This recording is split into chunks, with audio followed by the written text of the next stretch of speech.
Իհարկե պետք է նորից կրկնեմ, որ Սփյուռքը այսպես մեկ միասնություն չի, բայց կարծեմ ձեր հարցի մեջ դա արդեն գիտակցված էր։ Գիտեք, Սփյուռքում կան տարբեր խմբեր, տարբեր անհատներ, խոսքը գնում է ի վերջո միլիոնավոր մարդկանց մասին, հազարավոր կազմակերպությունների մասին, ամեն տեսակի մոտեցում էլ կա։ Կան մոտեցումներ, որոնք անվերապահորեն համաձայն են վարչապետի արտահայտած մտքերի հետ, կան կազմակերպություններ, որոնք տարակուսանք ունեն։ Որոնք տարակուսանք ունեն։ Այսինքն Նիկոլ Փաշինյանի այս գործելավոճը տարակուսանք է առաջացնում։ Չէ, ես այլ կերպ պատասխանեցի, չէ, ասեցի, որ կան շատ խմբեր եւ անհատներ, որոնք շատ նորմալ են սա համարում եւ ուշացած են համարում, եւ կան անհատներ եւ խմբեր, որոնք տարակուսանք են զգում։ Ինչի մասով են տարակուսանք։ Ձեր հարցին պատասխանում եմ, այն հարցով, որը դուք տվեցիք։ Այսինքն մի մասը կողմ է, մի մասը տարակուսած։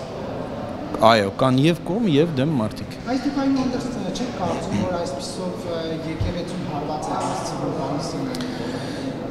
Անկեղծ ոչ, չեմ կարծում։ Իմ կարծիքով նախ հիշենք, որ եկեղեցին դա ժողովուրդն է, եկեղեցին այն անձինք են, որոնք ձևավորում են, այն ժողովուրդն է, որը ձևավորում է եկեղեցին, այսինքն եկեղեցին ինչ որ շինություն չէ, եկեղեցին ինչ որ հիերարխիկ վերնախավը չէ, եկեղեցին ժողովուրդն է։ Հետևաբար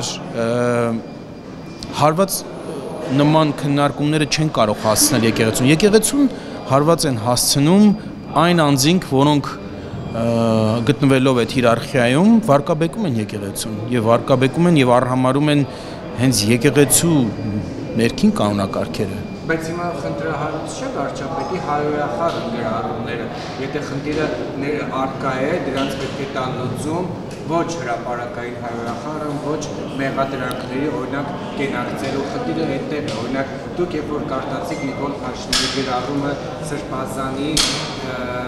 X Սրբազանի նրա քերակնոջ տոմփելու վերաբերյալ, ձեզ մոտ բան չառաջացավ։ Վարչապետը ինքն է արտահայտվել այդպես, նա արդեն բացատրել է, թե ինչ է ասել,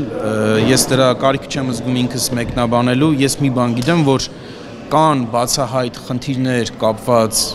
եկեղեցական վերնախավի հետ, որոնք ակնառու են ոչ միայն Հայաստանի ժողովրդին, դա պարզ է, բայց ակնառու են նաև Սփյուռքի հսկայական մի մասի համար եւ այս գործընթացը տեղի է ունենում։ Սա նաև ըստ իս նաև պետության կայացման անհրաժեշտ փուլերից մեկն է, երբ որ բոլորը պետությունում իրենց պատասխանատվությունների մասով եւ իրենց պարտավորությունների մասով հաշվետվություն պետք է տան հայ ժողովրդին։